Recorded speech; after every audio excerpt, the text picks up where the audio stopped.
তাহলে আমরা যদি চাই দেশে ইসলামী হুকুমত কায়েম হোক, আমার ব্যক্তিগত জীবনে ইসলাম লাগবে না?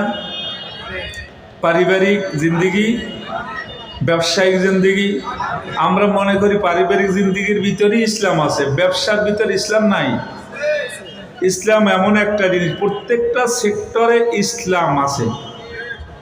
এজন্য আমরা নিজের ব্যক্তিগত জীবন, পারিবারিক জীবন, সামাজিক জীবন, অর্থনৈতিক জীবন, ব্যবসা বাণিজ্য, লেনদেন, আচার ব্যবহার, এইগুলোর ভিতরে যদি আলহামদুলিল্লাহ আমরা ইসলামকে ফিটিং দিতে পারি, এরপরে আমরা যদি আল্লাহর জমিনে আল্লাহর হুকুমত বাস্তবায়ন করার জন্য চেষ্টা করতে পারি, তাহলে আপনার আমার দাওয়াতের দ্বারা ফায়দা হবে।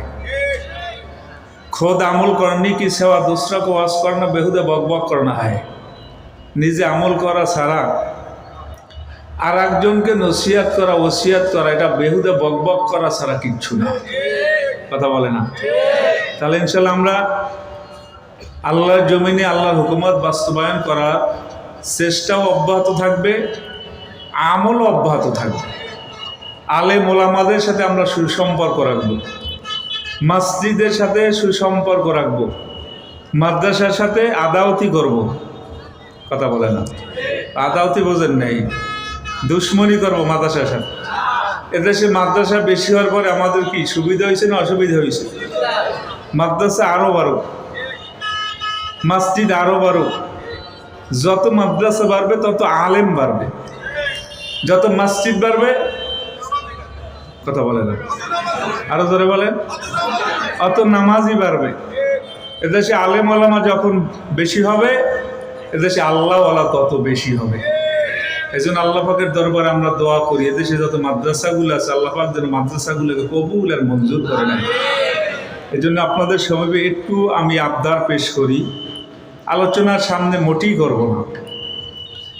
আমি যদি একটা আবদার আপনাদের কাছে রাখি, আবদারটা পূরণ করা যাবে? সবাই বলে না?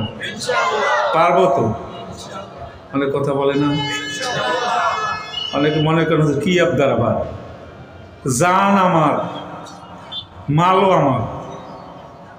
কথা না, জান আমার, মালও আমার না, ভুল। জান আল্লাহ দিছেন, মাল এটাও আল্লাহ দিছে।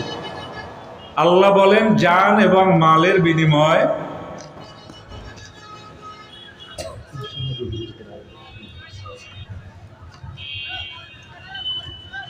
জান এবং মাল যদি আপনি আমি আল্লাহর রাস্তায় খরচ করতে পারি, আল্লাহ জান্নাত দেওয়ার ওয়াদা করছে। কষ্ট পাইলেন? ওয়াদা করছেন কে? আরো জোরে বলেন। আল্লাহ ওয়াদা করছেন, তোমার জান দাও, তোমার মাল দাও, আমি আল্লাহর কাছ থেকে তুমি জান্নাতটা নিয়ে নাও। এরপরে আমাদের সম্পদের মালিক, লক্ষ লক্ষ টাকার মালিক, আর কুয়াকাটাবাসী যারা আছে লক্ষ টাকার নিচে কেউ মালিক নেই। এক করা জমির টাকা, জমির মূল্য কি 12 লাখ 14 লাখ। তো আলহামদুলিল্লাহ আপনাদের আর্থিক এবিলিটিও ভালো আছে, দিন দুনিয়ায় থাকুক, এটিকে আমরা চাই।